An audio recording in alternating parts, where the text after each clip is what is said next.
नमस्कार प्रशांत जी, बहुत-बहुत स्वागत है आपका।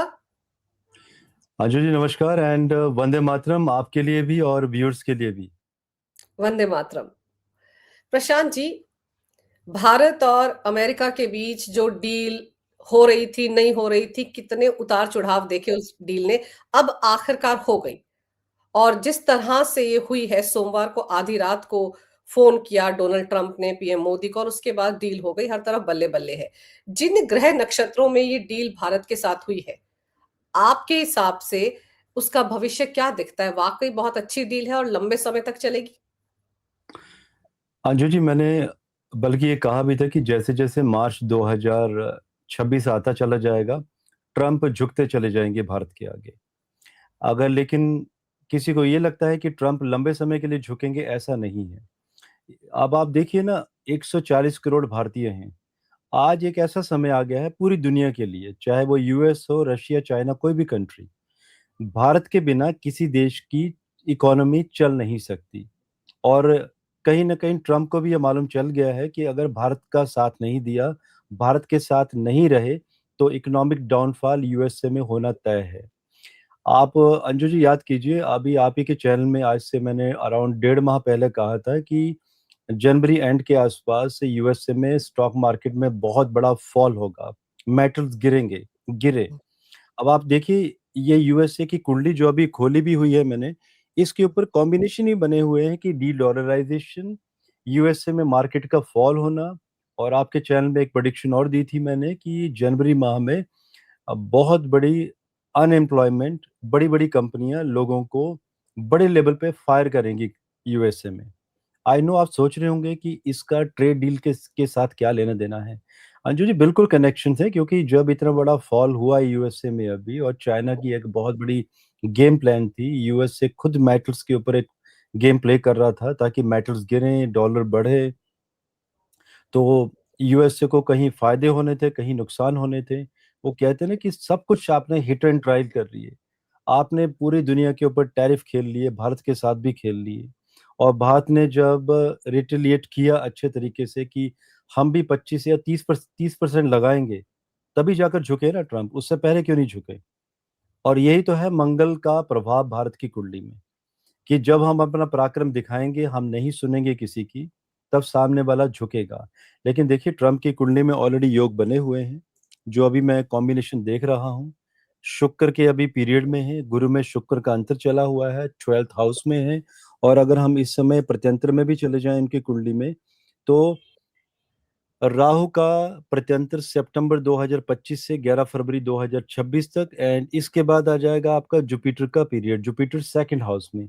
अब देखिएगा, 11 फरवरी के बाद ट्रंप कोई नया गेम प्लान रचेंगे, कई कुछ और ऐसी चीजें कहेंगे जिसके कि भारत में और पूरी दुनिया में एक नई प्रतिक्रिया देखने को मिलेगी। अगर भारतीयों को ये लगता है कि ट्रंप ने ये जो टैरिफ में एडजस्टमेंट किए हैं और जिसकी वजह से आज हमारा निफ्टी सुबह-सुबह 12,000 के ऊपर निकल गया था, 7-8% का राइज़, ऐसा लग रहा था कि कहीं अपर सर्किट ना लग जाए, लेकिन बाद में वो एडजस्ट होके नीचे चला गया। मेटल्स को भी एक बूस्ट मिला, मेटल ऊपर चले गए, लेकिन एडजस्टमेंट उनमें भी अभी होना बाकी है। तो देखिए, बहुत ज़्यादा खुश होने की ज़रूरत नहीं है। ट्रंप की अपनी कुंडली का प्रभाव ऐसा है। ये जो जुपिटर है कन्या राशि के, ये रेट्रोग्रेड भी हैं, चित्रा मंगल के नक्षत्र हैं। ट्रंप अभी बड़ी गलतियाँ और करेंगे, और वो चीज़ें करेंगे जो अभी भी किसी ने सोची ना हो। हाँ, 19th मार्च के बाद वो समय आएगा जब ट्रंप थोड़े से स्टेबल हो जाएँगे। 19 मार्च से पहले-पहले उनकी ये ड्रामे, उनके टेंट्रम्स, आज पॉज़िटिविटी दिख रही है। आप 6-7 दिन अभी और रुकिए, और डेट मैंने आपको बता दी है। 11 फरवरी के बाद देखिए चीज़ें और ज़्यादा अलग तरीके से, जिसमें कि डाउन ट्रेंड मार्केट का बिकॉज़ ऑफ द ट्रम्प, कुछ और नई चीज़ें और परेशानियाँ भारत के लिए खड़ी करने की कोशिश करेंगे वो। जिसमें कि ये भी दिखाई दे रहा है कि वो पाकिस्तान के साथ कोई नया समझौता, कोई कोलैबोरेशन, जैसे कि पीछे पाकिस्तान का तेल निकालने वाले थे ये लोग, माफ़ कीजिएगा, पाकिस्तान में तेल निकालने वाले थे। लेकिन पाकिस्तान का तो तेल चलिए हमने निकाल दिया, लेकिन ट्रम्प पाकिस्तान में तेल नहीं निकाल पाए अभी तक। तो ऐसा कुछ पाकिस्तान के साथ इनका कोलैबोरेशन होगा। बांग्लादेश में इनकी कोई बहुत बड़ी अभी प्रतिक्रिया होने वाली है 11 फरवरी के बाद ट्रम्प की, और जो कि भारत इन चीजों में रिटेलिएट करेगा। राहु का प्रभाव भारत की कुंडली में 6 फरवरी के बाद शुरू होने वाला है। अब जो भी आंख दिखाएंगे उनको, उनकी आंखों के साथ मतलब उनको काउंटर अटैक उन्हीं के तरीके से किया जाएगा, और ट्रम्प गलतियां करेंगे। ट्रम्प अभी नेपाल, बांग्लादेश, श्रीलंका, पाकिस्तान, इनको लेकर कुछ ऐसा करने वाले हैं जिसमें कि भारत की बड़ी प्रतिक्रिया, और ये इन इन छोटी छोटी कंट्रीज को लेकर कोई भारत को बड़े लेवल पर कोई परेशानियां करवाने की कोशिशें करेंगे। भारत की कुंडली में 6 फरवरी 2026 के बाद मंगल में राहु का अंतर, राहु लगन में सूर्य के नक्षत्र का, ट्रम्प ही कोई ऐसा गेम प्लान करेंगे वहां से जिसमें कि भारत में कोई बड़े पैमाने पर दंगे करवाने की कोशिश की जाएगी। वो कहते हैं ना कि एक तरफ आपने चीजों को सेटल सबल कर दिया कि चलिए मैं, मोदी मेरे मित्र हैं, अचानक आपने टैरिफ गिरा दिए, मित्र पहले क्यों नहीं नजर आया आपको? एंड इसके पीछे की जो, वो कहते हैं ना, पीठ पीछे जो वार करने की तैयारी हो रही है वो इससे भी बड़ी है, वो अभी किसी को नजर नहीं आई है। इसलिए जो मैं मेंडेन एस्ट्रोलॉजी के जो सिद्धांतों को मैं जो डीकोड कर पा रहा हूँ, ये एक बहुत बड़ा ट्रैप है अंजू जी, जो अभी कुछ दिनों के बाद हमारे सामने आएगा। लेकिन आपको ऐसा भी लग रहा है कि भारत जो है उसने एक तरह से कम डील के मामले में, टैरिफ कम करने के मामले में तो डोनाल्ड ट्रंप को सरेंडर करवा ही दिया, क्योंकि ईयू के साथ जैसे भारत की डील हुई उसके बाद से खलबली तो मची हुई थी डोनाल्ड ट्रंप के अंदर। भाई अगर वो कहता था कि भारत की डेड इकोनॉमी है तो इतना परेशान क्यों था भारत के साथ डील करने के लिए? तो मोदी जी का जो प्रभाव है, उनकी कुंडली का जो प्रभाव है, जो मंगल का प्रभाव है, जिसका जिक्र आप हमेशा मेरे वीडियोस में करते रहे हैं, उसने कहीं अपना जादू दिखाया है कि डोनाल्ड ट्रंप को भारत के दरवाजे पर आना पड़ा, क्योंकि कुछ दिन पहले कह रहा था ना कि मुझे मोदी ने फोन नहीं किया तो डील नहीं हुई। अब तो खुद फोन किया। मंगल का जादू नहीं अंजू जी, यहाँ पे मंगल का पराक्रम देखने को मिल रहा है। और जो आपने बात कही ना कि पहले वो ये डैडी इकोनॉमी कहते थे भारत को, और हमारे ही देश के कुछ ऐसे सो कॉल्ड पढ़े लिखे पॉलिटिशियंस, उनको भी लगता है कि डेड इकोनॉमी है। और आज वो जवाब भी नहीं दे पा रहे होंगे किसी को कि भाई जब डेड इकोनॉमी थी तो ट्रम्प यहाँ पे क्या करने आ रहे हैं वापिस, और क्यों झुक रहे हैं। तो आपकी बात सही है। देखिए अगेन, जैसे मैंने कहा, 140 करोड़ हैं आज हम। अगर हमने सोच लिया तो पूरी दुनिया का आज हम फैसला कर सकते हैं। बस सोचने वाली बात है, और वो दम दिखाने वाली बात है। वाजपेयी जी के टाइम पे जब हमारे ऊपर सैंक्शन लगे थे पोखरण परमाणु परीक्षण के दौरान, तब तो अंजू जी कहाँ थे हम सक्षम। और बहुत हमारा जो देश था, ना तो वेपन्स टेक्नोलॉजी में हम ऊपर थे, ना जो घरों में चीजें बनती हैं उनमें, ना मोबाइल बनाते थे, ना फोन बनते थे। यहाँ पे सारी चीजें इंपोर्ट ही तो होती थी, जितनी भी टेक्नोलॉजी से रिलेटेड चीजें थी। राशन भी तो ढंग से उगा नहीं पाते थे उस समय। आज का भारत आप सोचिए कहाँ पहुंच गए हैं हम। आज हमारे ऊपर सैंक्शन की बात करते हैं ये लोग। आप देखिएगा ये भी टाइम आएगा जब भारत भी सैंक्शन लगाएगा यूएसए के ऊपर। और ये जो मैंने बात कही अभी आपको, आप इस बात को याद भी रखिएगा अंजू जी, और आपके व्यूअर्स भी याद रखें। ऐसा टाइम बहुत दूर नहीं है, 2027 आने दीजिए, जब भारत भी यूएसए के ऊपर सैंक्शन लगाने की बातें करेगा। अभी तक तो यूएसए ही सैंक्शन लगाता आया है ना पूरी दुनिया के ऊपर, इंक्लूडिंग भारत। अब भारत की बारी है। जैसा आपने कहा कि अमेरिका कुछ ना कुछ ऐसी प्लानिंग कर रहा है कि भारत के जो पड़ोसी देश है, बांग्लादेश, पाकिस्तान, इनके साथ मिलकर कोई ऐसी साजिश रचे भारत के खिलाफ। आपको ऐसा लग रहा है कि जो रिजीम चेंज की कोशिशें करता रहा है सीआईए अमेरिका का, डीप स्टेट, वो कोशिशें रुकेंगी नहीं? ये एक तरफ डील हो रही है, दूसरी तरफ वो सब भी होता रहेगा। माय फ्रेंड बोलते रहेंगे डोनाल्ड ट्रंप, लेकिन ये खेल भी खिलवाएंगे। ऐसा आभास हो रहा है आपको? ऐसा लगता है आपको अमेरिका और भारत की कुंडली को देखकर? देखिए मुझे आभास नहीं हो रहा है, मैं तो ग्रह योग से बता रहा हूँ, क्योंकि ट्रम्प की कुंडली में ये जो अभी राहु का प्रभाव है, नाइन्थ दृष्टि, नाइन्थ एट्थ हाउस पे गुरु की, अभी एट्थ हाउस के ऊपर दृष्टि पड़ने वाली है।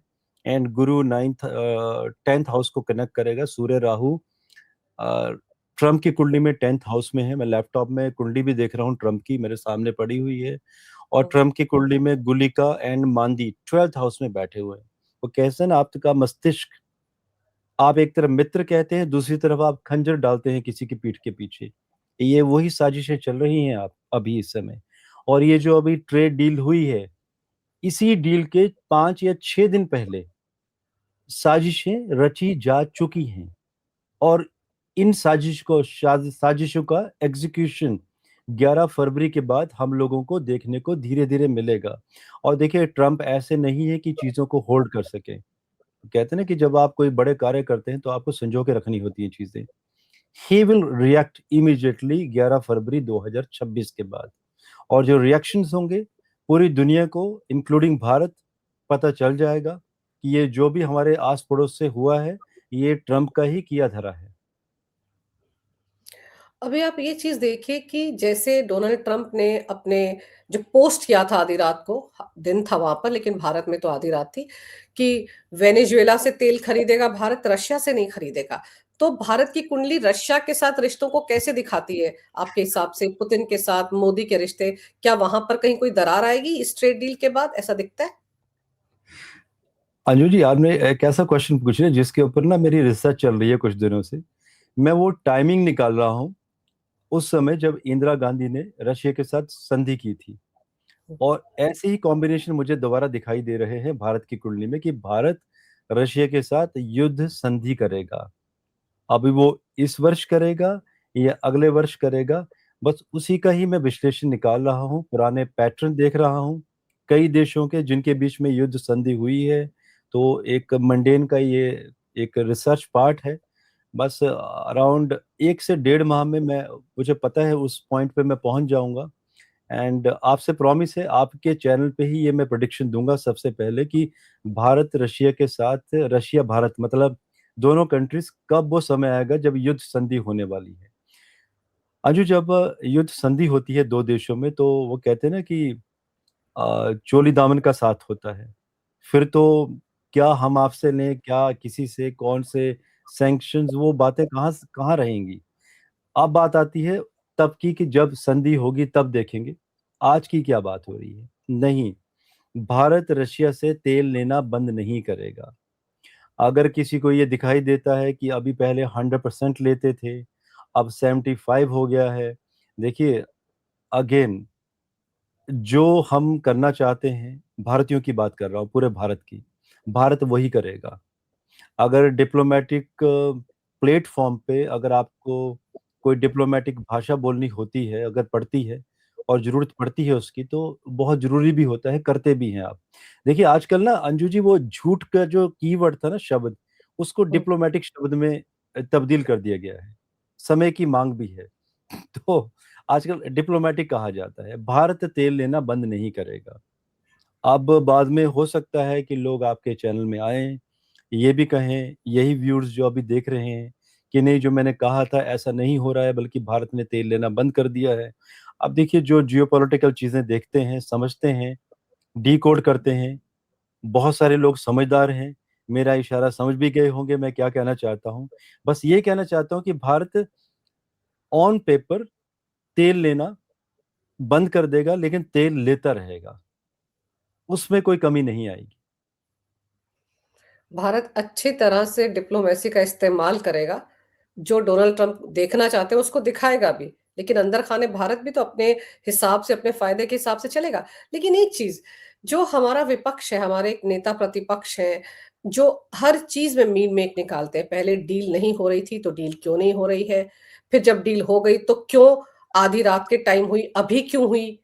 अब वो ये सवाल उठा रहे हैं। फिर उनका कहना है कि वो जो एक काली फाइल निकली है अमेरिका में, उसकी वजह से हो गई, मोदी जी ने सरेंडर कर दिया, प्रेशर में है, कॉम्प्रोमाइज़ हो गए। ये सारे आरोप मोदी जी पर जब लगते हैं, तो उन्हीं को ही नुकसान होता है, लेकिन इसके बावजूद वो लगाते हैं। तो उनकी कुंडली क्या कह रही है? वो तो जो सपना देख रहे हैं कभी इस देश का पीएम बनने का, उस सपने में कहीं कुछ दिखता है आपको? हाँ जी, जी, जितना मैं जियोपॉलिटिकल चीज़ें और कूटनीति, राजनीति समझता हूँ एज़ ए मंडेन एस्ट्रोलॉजर, मैं यही बात कहूँगा कि राजनीति में सब जायज़ है। और अगर ये लोग कुछ ऐसी प्रतिक्रियाएँ देते हैं, तो ये सही है अपनी जगह।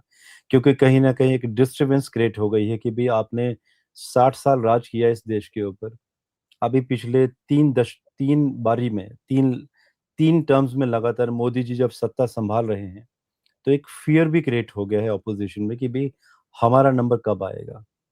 एंड अपना नंबर लगवाने के लिए ये कभी प्रधानमंत्री चोर है, कभी चौकीदार चोर है, इस तरह की बातें भी करते हैं।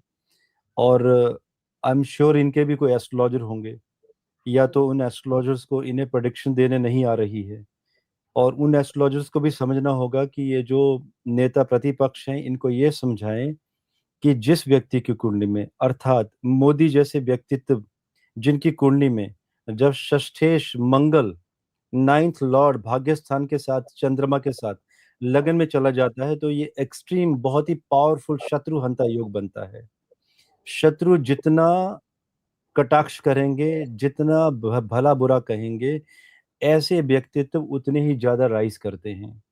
अगर ये चीजें सोच लेते थे इस तरह से, तो ऐसी बातें ना ही करते थे, ना ही अपनी खिल्ली उड़ाते थे। यही वजह है कि वो एक छोटे लेवल की राजनीति पर टिके हुए हैं, बड़ा कुछ सोच नहीं पा रहे हैं। जिस दिन उन्होंने मोदी को गाली देना बंद कर दिया, आप सोच लीजिएगा उसी दिन उनका राइज़ होना भी शुरू हो जाएगा। ये देखिए, मैंने एक रेमेडी भी दे दी है नेता प्रतिपक्ष और प्रतिपक्ष वाली पार्टियों को, विपक्षी पार्टियों को। क्योंकि एक बात तो है अंजू जी, देश वही तरक्की करता है सही तरीके से, जिस देश में विपक्ष स्ट्रॉन्ग होता है। आज हमारा जो विपक्ष है भारत का, स्ट्रॉन्ग नहीं है, और ये चिंता का विषय है। भारत में विपक्ष स्ट्रॉन्ग होना ही चाहिए, ताकि जो सत्ता पक्ष में लोग हैं, सही निर्णय ले सकें, अगर कोई गलतियाँ करें, तो उन्हें इमीडिएटली रोल बैक कर सकें। वो कहते हैं ना, पावर इतनी भी ज़्यादा ना हो जाए कि आप पावर का दुरुपयोग करना शुरू कर दें। लेकिन यही तो हमारा दुर्भाग्य है आज देश का, कि हमारे पास विपक्ष में अच्छे लीडर्स नहीं हैं, बोलने वाले नहीं हैं, और जो बोल रहे हैं, उन बेचारों को यही नहीं पता है कि टैरिफ होता क्या है, 18% का क्या अर्थ है, और टैरिफ में क्या-क्या चीज़ें आई हैं। कभी उन आप ऐसे नेता प्रतिपक्ष को कभी अंजू जी पूछ लेंगे ना कि इस टैरिफ में कौन-कौन सी आइटम्स आएँगी, कौन-कौन से सेक्टर्स आएँगे? आई चैलेंज यू, वो बता ही नहीं पाएँगे, क्योंकि उनको पीछे से स्क्रिप्ट दी गई है कि भाई आपको आज संसद में ये लड़ाई लड़नी है, लोकसभा में, और आपको दंगा करना है और आपको ये बातें बोलनी है। किसी ने काउंटर फायर में 4 क्वेश्चन पूछ लिए, नहीं आंसर दे पाएँगे ये लोग, पता ही नहीं है इनको। वो कहते हैं ना कि आप जिस डोमेन में अच्छे थे, आपको उस डोमेन में कुछ कर लेना चाहिए था। कोई भी व्यक्ति गलत नहीं होता, भगवान की बनाई हुई हर चीज़ खूबसूरत होती है, लेकिन क्या होता है ना, जब आप अपने फ़ोटे से बाहर चले जाते हैं, जो आपकी एक्सपर्टीज़ होती है, उनसे अलग हट के आप कुछ करने की कोशिश करते हैं, तो डेफ़िनिटली गलतियाँ करते हैं, क्योंकि आपको पता ही नहीं है कि आपको करना क्या है। बस वही है, सब गलतियाँ वही तो हो रही हैं अंजू जी।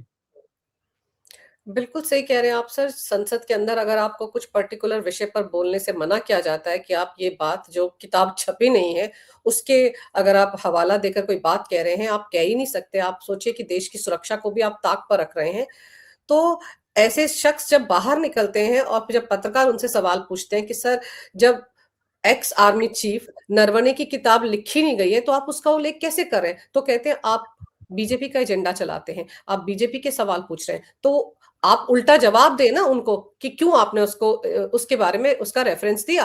आप ऑथेंटिक बात करें, लेकिन तब आप ये कहते हैं कि ये बीजेपी का एजेंडा चलाते हैं, ये पत्रकार बीजेपी के एजेंट हैं। तो वही आप कह रहे हैं ना कि वो जवाब नहीं दे पाते हैं, इसलिए इस तरह की बातें करते हैं। लेकिन अमेरिका में जिस तरह से अभी पार्शियल शटडाउन भी चल रहा है, आपने कहा अमेरिका की अर्थव्यवस्था बड़ी डामाडोल भी है।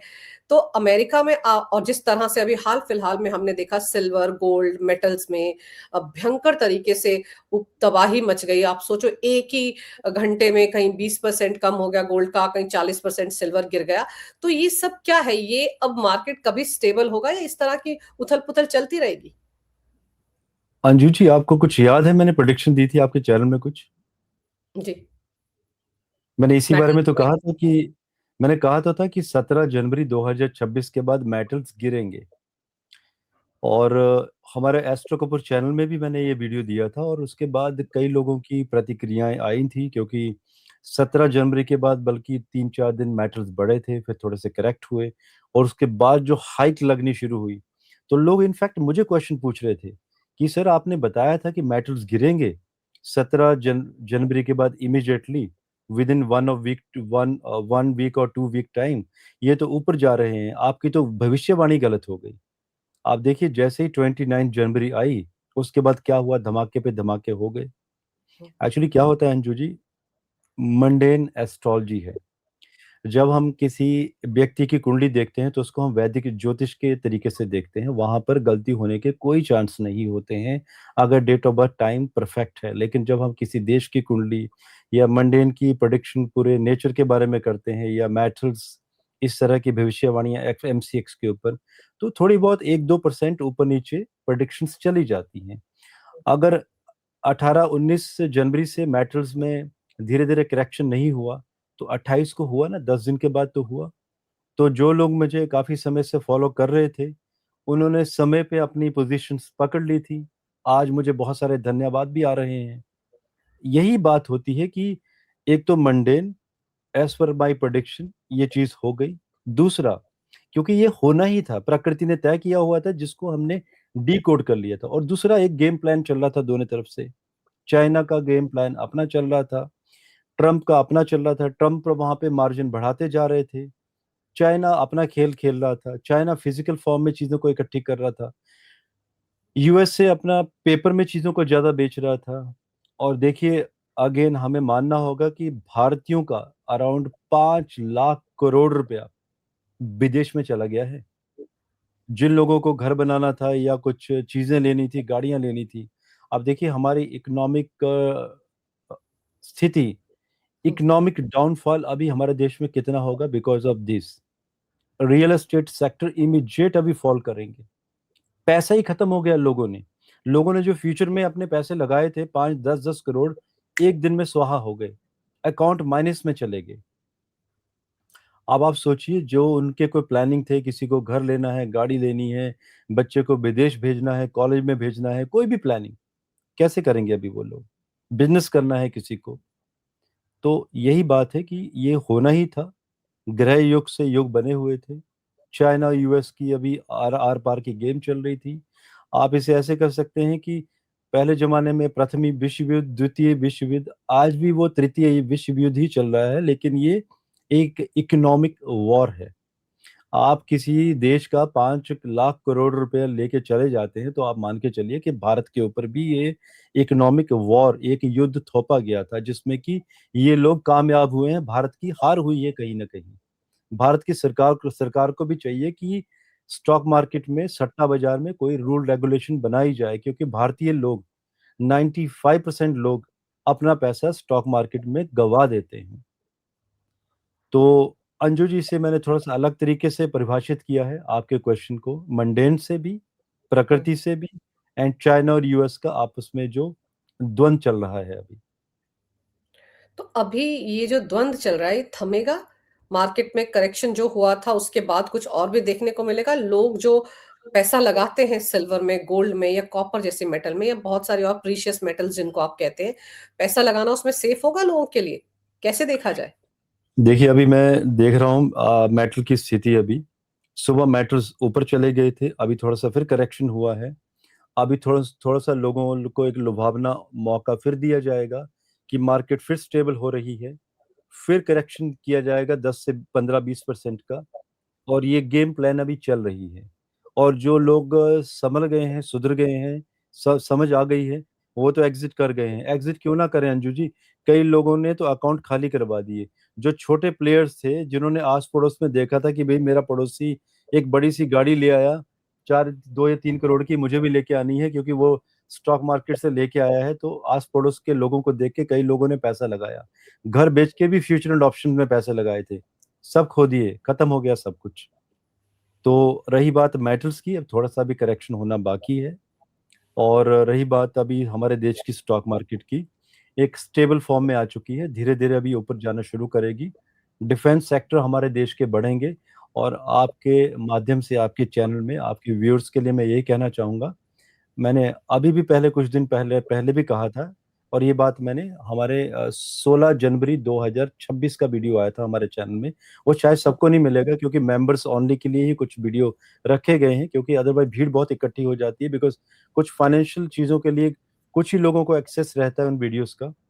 तो उसमें मैंने बताया भी था कि ये जो मेटल्स हैं अचानक गिरेंगे, सोना स्टेबल रहेगा, गोल्ड जिस लेवल पर अभी पहुंचा था उस लेवल पर अभी 2-3 माह में फिर पहुंच जाएगा। अगर सिल्वर भी अगर वहां पे पहुंचने की कोशिश कर रही है तो ये गेम प्लान है सिल्वर के लिए। पहुंचेगी दूर, 7-8-9 लाख भी जाएगी, लेकिन समय लगेगा 3 से 4 वर्ष। कॉपर के लिए मैंने जरूर कहा था कि कॉपर के लिए अच्छा समय अभी आने वाला है, मार्च 19 2026 के बाद। लेकिन अगेन अच्छा इन्वेस्टमेंट आज की डेट में हमारे देश में सबसे बढ़िया है डिफेंस सेक्टर। डिफेंस बहुत ऊपर जाने वाला है, मंगल की महादशा चल रही है। कभी सोचा था अंजू जी कि हम लोग दुनिया को वेपन सप्लाई भी करेंगे? हम तो हमेशा ही वेपन्स इंपोर्ट करते थे। आज ब्रह्मोस की डिमांड देखिए आज। तो हमारे देश में अभी इंफ्रास्ट्रक्चर वेपन्स का बढ़ेगा। वो कहते हैं ना ट्राइड एंड टेस्टेड। 4 दिन हमने पाकिस्तान का तेल निकाला है मई 2025 में। पाकिस्तान का तेल जो निकाला और पाकिस्तान ने जो चाइना से जो रेडार सिस्टम लिए थे वो फेल हो गए थे, डिटेक्ट नहीं कर पाए थे। सबको मालूम है कि चाइना आज वेपन्स बनाने की जो फैक्ट्री बन गया है, लगातार वेपन्स बनते जा रहे हैं वहां पे। लेकिन क्या वो ट्राइड एंड टेस्टेड है? युद्ध तो हम ही ने लड़े हैं। चाइना ने एक वियतनाम वॉर लड़ी थी, उसमें तो हार गया था। तो आज कहीं ना कहीं पूरी दुनिया को हमारे वेपन्स वेपन्स के ऊपर ज्यादा भरोसा है। तो जिन लोगों ने पैसा गवा दिया है, जो स्ट्रेस में है, उन्हें भी चिंता करने की जरूरत नहीं है। अगर कुछ बचा है आज भी डिफेंस में लगा दीजिए, एंड डिफेंस में सिलेक्शन कर लीजिए। किसी रिसर्च प्रोफेशनल से पूछ लीजिए, या हमारे जैसे स्टॉक मार्केट एस्ट्रोलॉजर भी सलाह दे देते हैं कि डिफेंस में कौन कौन सी चीजें आज की इस समय में अच्छी हैं और कौन बढ़िया चीजें कर रही हैं। और defence will be the best way in the coming time. Other और देन अभी डिफेंस और भी बहुत सारे सेक्टर्स हैं डिफेंस के अलावा जो अभी हमारे देश में अच्छा खासा राइज करेंगे 2026-27 में।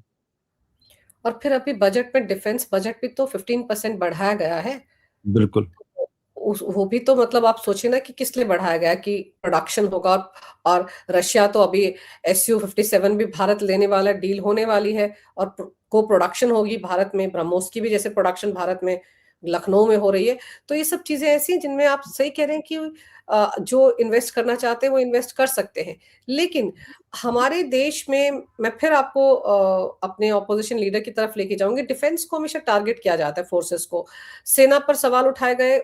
अभी संसद में फिर से ये कहा गया कि अरे चाइना में जब डोकलाम या गलवान, हालांकि जिस किताब का वो रेफरेंस दे रहे थे वहां गलवान की बात हो रही थी, वो सदन में खड़े होकर डोकलाम की बात कर रहे थे। जबकि डोकलाम के वक्त वो खुद कहाँ थे, चाइनी एम्बेसडर के घर में चाय पार्टी एंजॉय कर रहे थे दीदी और जीजू के साथ। तो जो ऑपोजिशन हमेशा डिफेंस को टारगेट करता है, फोर्सेस पर सवाल उठाता है, सर उसको कैसे लिया जाए? क्योंकि डिफेंस जो है किसी भी देश का इतना मजबूत होना चाहिए कि हर एक नागरिक को उस पर भरोसा होना चाहिए। यहाँ तो शक पैदा किया जाता है। अंजू जी, मुझे गलवान जो इंसिडेंट हुआ था, जहाँ तक डेट याद है, ये 16 जून 2020 की बात है। जी हाँ, यस। ठीक है, आप देखिए ना, उस समय भारत एक राइज की स्थिति में था, ग्रो कर रहे थे हम लोग, और डिफेंस की बातें तब चल ही रही थी। उन्हीं दिनों में हमारे देश के कुछ ऐसे भी डिफेंस के स्टॉक्स हैं 6 या 7 रुपए पे स्ट्रगल कर रहे थे, 400 रुपए पहुंच गए आज वो। आप सोच सकते हैं। और उस समय दुनिया को ये सोचने की जरूरत है, बल्कि भारतीयों को, कि किस तरह से गलवान घाटी में जो हुआ था, पाकि हमने चाइना वालों को हमने धूल चटा दी थी उस समय। तो सबसे बड़ी बात है कि पहले तो अपने देश पे भरोसा कीजिए, भारतीय आर्मी पर भरोसा कीजिए। बहुत आगे निकल चुके हैं हम लोग, लेकिन कई लोग आज भी अंडर एस्टिमेट कर रहे हैं। अभी बात आ रही है कि अपोजिशन अपोजिशन ने तो 2019 में भी ये कहा था, जब पाकिस्तान ने कहा था कि कुछ नहीं, चिड़िया मार के चले गए थे। तो हमारा विपक्ष, कुछ लोग हम्म। पाकिस्तान के साथ खड़े भी तो थे, लेकिन बाद में जब इंटरनेशनल लेवल पे जो प्रूफ निकल कर आए, तब उनके मुंह बंद हो गए थे बाद में। अब देखिए, विपक्ष को कुछ तो कहना होगा ना, अदरवाइज न्यूज कहाँ चलेगी? अंशु जी, आज आप भी एक क्वेश्चन पूछ रहे हैं, तभी तो पूछा आपने, क्योंकि विपक्ष कुछ तो कर रहा है। अदरवाइज बड़े बड़े जो मीडिया हाउसेज हैं, जो चैनल्स हैं, वो करेंगे कि अगर अगर विपक्ष ऐसी हरकतें नहीं करेगा, ऐसे क्वेश्चन नहीं पूछेगा तो। सर चीनी प्रोपेगेंडे को ही आगे बढ़ाते हैं ना, तकलीफ इस बात से होती है, पाकिस्तान के प्रोपेगेंडे को बढ़ाते हैं। तो ये पाकिस्तान और चाइना की कुंडली क्या कहते हैं? शी जिनपिंग तो आजकल खुद परेशान है, उसका तो खुद का तख्ता पलट होने वाला था। उसकी कुंडली का हिसाब किताब है आपके पास कि क्या होने वाला है वहां? जी हाँ, उसकी कुंडली का हिसाब-किताब है और उसी पे मेरा काम भी चल रहा है उसकी कुंडली के ऊपर।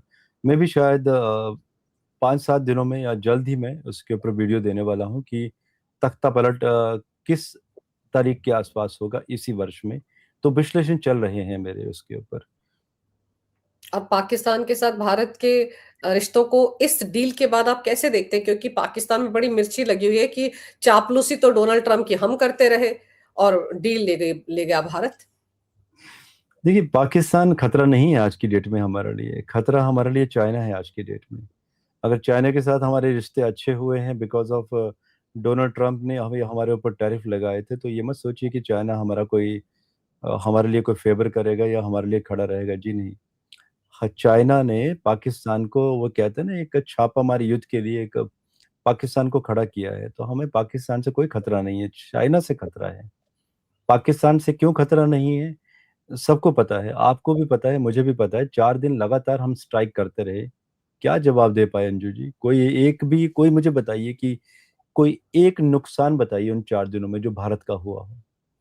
ठीक है, बोलने के लिए उन्होंने कह दिया कि हमारे फाइटर प्लेन गिरा दिए, कोई एविडेंस नहीं है, सब कुछ सेफ है।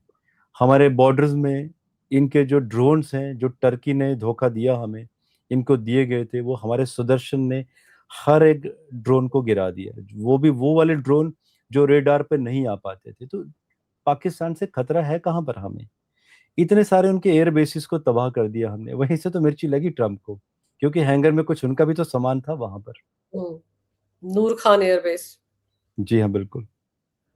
और फिर आप सही कह रहे हैं कि हमारा नुकसान कहाँ हुआ?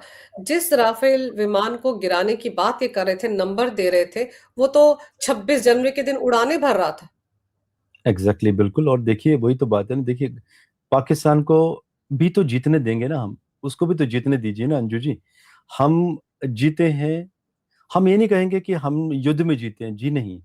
वो कहते हैं ना, याद कीजिए और मोदी जी क्या कहा करते थे आज से 5-7 वर्ष पहले जब नए नए प्रधानमंत्री बने थे कि जब भी हम युद्ध लड़ेंगे तो वो निर्णायक युद्ध होगा, एक तरफा युद्ध। तो हमने चार तरफ 4 दिनों में वही तो किया। That was a one sided strike. तो जीत लिया ना हमने, वो भी सामने वाले की हिम्मत ही नहीं हुई। आप कम से कम चाइना को भी तो मौका दीजिए जीतने का, कम से कम बातों से ही तो जीतने दीजिए। क्योंकि अभी वो अपने स्कूलों में भी तो पढ़ाएंगे नई चीज कि 2025 में हमने मई 2025 में भारत में हमने कुछ किया था, उनके ड्रोन के गिरा दिए थे, उनके राफेल गिरा दिए थे, और वो किताबों में उसको चैप्टर बना देंगे अभी। तो कम से कम किताबों में ही जीतने दीजिए उनको, बुक्स में ही जीतने दीजिए। वो फेक नैरेटिव में भी कहीं न कहीं जीत जाते हैं, जी प्रोपेगेंडा हाँ। करने में भी जीत जाते हैं, लेकिन बस ये है कि लेकिन अब बात ये है ना कि जब ये जीतते हैं और समस्या यहाँ आती है कि जो हमारे देश में कुछ जय चंद छुपे हुए हैं जो सपोर्ट करते हैं पाकिस्तान चाइना को, बेटर कि ये लोग छोड़ जाएं हमारे देश को। हमारे लिए सबसे बेहतर है इन लोगों के लिए भी कि इन्हें देश छोड़ देना चाहिए। क्योंकि जो दशा अभी चल रही है, ये जयचंद, अभी सरकारें बहुत बड़ा एक्शन लेंगी और एक्शन हो भी रहे हैं। ये बात अलग है कि हर एक्शन पब्लिक के सामने नहीं होता है, दिखाए नहीं जाते कुछ एक्शंस। बिल्कुल सही कह रहे हैं आप कि सीमा पार तो अननोन के एक्शन भी दिख जाते हैं और भारत के अंदर भी जो पॉइंट 5 फ्रंट बैठा हुआ है उसके खिलाफ भी एक्शन हो रहे हैं, लेकिन दिखते नहीं है, सारी बातें कही नहीं जाती है, बहुत सारी बातें जिसे कहते हैं क्लासिफाइड होती है, उनको छुपा के रखना ही बेहतर होता है। लेकिन चलिए अंजू जी, जिस तरह से बल्कि बल्कि इन एक्शन होने ने इन कई लोगों का पक्का इलाज सितंबर 2025 के बाद होना शुरू हो चुका है। ये मंगल की महादशा ये बता रही है। और राहुल लगन में है तो वो इल्यूजन, वो सामने आने नहीं देगा चीजों को। और देखिए वो कहते हैं ना, चीजें छुप भी नहीं पाती हैं जब देश में कुछ चीजें होती हैं। ये सारी चीजें निकल कर आएंगी सितंबर 2032 के बाद बाहर देश में और दुनिया में, कि भारत ने उस 7 सालों में क्या हिडन ऑपरेशन किए थे, अपने देश में कुछ लोगों का पक्का इलाज किया था। तो एक मैसेज भी है इस वीडियो के माध्यम से, अगर कोई ऐसे लोग सुन रहे हो जो कोई साजिशें रच रहे हो कि भाई शांत बैठ जाओ, वरना इलाज आपका पक्के वाला होने वाला है। और ऐसा वाला कि घर वालों को भी नहीं पता चलेगा कि वो इलाज हुआ कब आपका। बिल्कुल सही कह रहे हैं आप कि इलाज तो इन सब के हो ही रहे होंगे। सरकार की नज़र में जब कोई आ जाता है तो उसका इलाज हो ही जाता है और अगर हम लोग बाहर निकल कर इलाज कर सकते तो घर में बैठे लोगों का इलाज करना कोई मुश्किल काम नहीं है। लेकिन एग्जैक्टली। कुछ दिन उनको भी पनपने लेने देना चाहिए, जैसे आपने उनको भी मज़े करने देना चाहिए और उसके बाद तो इलाज हो ही जाएगा। लेकिन आपने जो अपने ज्योतिष के हिसाब से ये बताया कि भारत और अमेरिका के बीच जो डील हुई है, ये भारत के लिए बहुत फ़ायदेमंद सौदा है और इससे कहीं न कहीं पीएम मोदी की पॉपुलैरिटी बढ़ ही गई है पूरी दुनिया की नज़र में और डोनाल्ड ट्रंप को आखिर झुकना पड़ा, फ़ोन घुमाना ही पड़ा पीएम मोदी को, जबकि वो तो इंतज़ार कर रहा था कि मोदी जी फ़ोन करें। तो ये जो बदलाव आया है, ये भारत की अच्छाई के लिए है, भारत के एक उज्ज्वल भविष्य के लिए है। 2047 में भारत को विकसित राष्ट्र बनना है, तो उस दिशा में एक महत्वपूर्ण कदम इसे माना जा सकता है। आपने प्रशांत जी समय निकाल कर इस विषय पर बहुत अहम जानकारी मेरे दर्शकों को दी। आपका बहुत-बहुत धन्यवाद। नमस्कार, भारत माता की जय, वंदे मातरम, जय हिंद। जय हिंद।